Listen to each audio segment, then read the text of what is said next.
while scammers may often target older adults, advocates say more often than not, perpetrators of elder abuse can be someone the victims know, including family members and caregivers. And that abuse can be physical, financial, or emotional. Jen Bisram explains how to spot and report elder abuse and the resources available to protect your loved ones. A new report released by the New York City Department of Aging shows 15% of more than 8,500 people surveyed admitted to experiencing some form of elder abuse. And more than half of those older adults say they didn't report the crime to police. But there are elder justice teams dedicated to helping people like Chandra Anand step out of the shadows and report mistreatment. I won't let anybody take advantage of it. I am strong enough to take care of myself. 85-year-old Chandra Anand is a strong two-time cancer survivor who's also a gentle force among her peers. What do you tell your friends or people you know about elder abuse? Go and report. Call 911 first. And there are so many places here to go and complain. She shares with CBS News New York she was once a victim of elder abuse. It happened once with me, my tenant.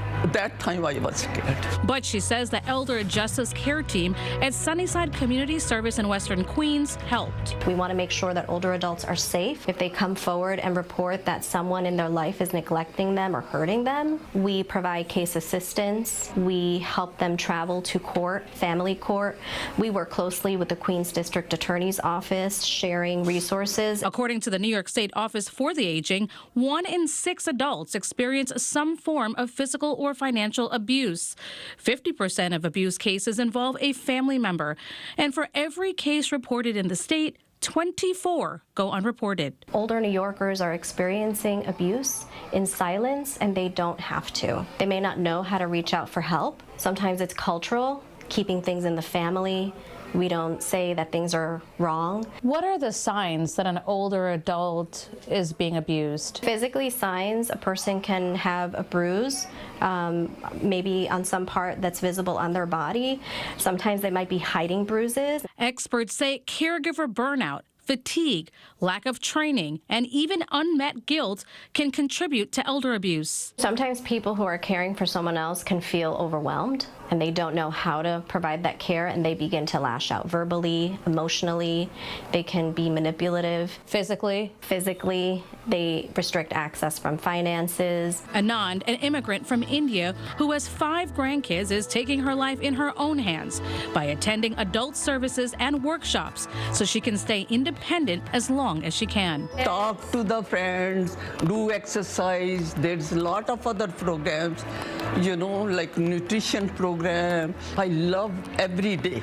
But sadly, there's a silent community of older adults with aging ailments who have to rely on caregivers and aren't physically able to attend day programs or speak up against those physically or financially harming them. For every person that comes to a center, there's someone that doesn't.